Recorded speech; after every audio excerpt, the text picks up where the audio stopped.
दरम्यान समृद्धी महामार्गावरती ज्या ठिकाणी जितेंद्र शेळके यांच्या गाडीचा अपघात झाला तिथून आढावा घेतलाय आमच्या प्रतिनिधींनी। शिर्डीतील व्यावसायिक आणि अशोक खरात यांचे निकटवर्तीय समजले जाणारे जितेंद्र शेळके यांचा आज रस्त्यावर झालेल्या समृद्धी महामार्गावर झालेल्या अपघातात मृत्यू झालाय। आता आपण या समृद्धी महामार्गावर या धोत्रे शिवारात आहोत। या ठिकाणी जर आपण जे अपघातग्रस्त वाहन आहे ते पाहिली, त्याची अवस्था पाहिली तर हा अपघात किती भीषण होता, त्याची तीव्रता कशी होती हे एकंदर आपल्याला लक्षात येईल। एकूणच जर पाहिलं तर एक कंटेनर होता उभा कंटेनरच्या मागून या शेळके यांची गाडी धडकली। या गाडीत ते स्वतः, त्यांची पत्नी आणि मुलगा होता। त्यापैकी जितेंद्र शेळके व त्यांच्या पत्नीचा मृत्यू झालाय। मुलगा देखील गंभीर जखमी झालेला असून त्याला इस्पितळात दाखल करण्यात आलेला आहे।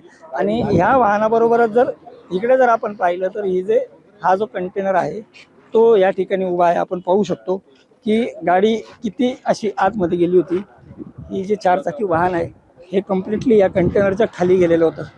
अपघाताची जी भीषणता आहे ती या सगळ्या याच्यावरून आपल्याला लक्षात येईल। एकूणच जर पाहिलं तर गाडीचा पूर्ण पुढचा भागच नव्हे तर मागच्या सीटापर्यंत पूर्ण गाडी ही डॅमेज झालेली आहे, ही चारचाकी गाडी।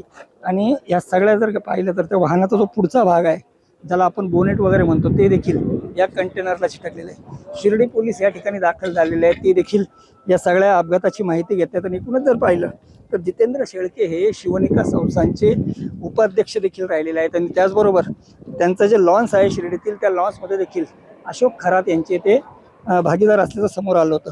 या अपघाताची प्रमुख कारणं आहेत ती आता पोलीस तपासात समोर येतीलच। मात्र ज्या पद्धतीनं या गाडीचं नुकसान झालंय ते पाहता या अपघाताची भीषणता आपल्याला लक्षात येईल।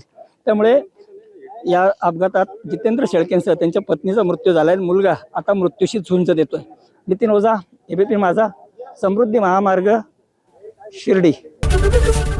एबीपी माझा, उघडा डोळे बघा नीट।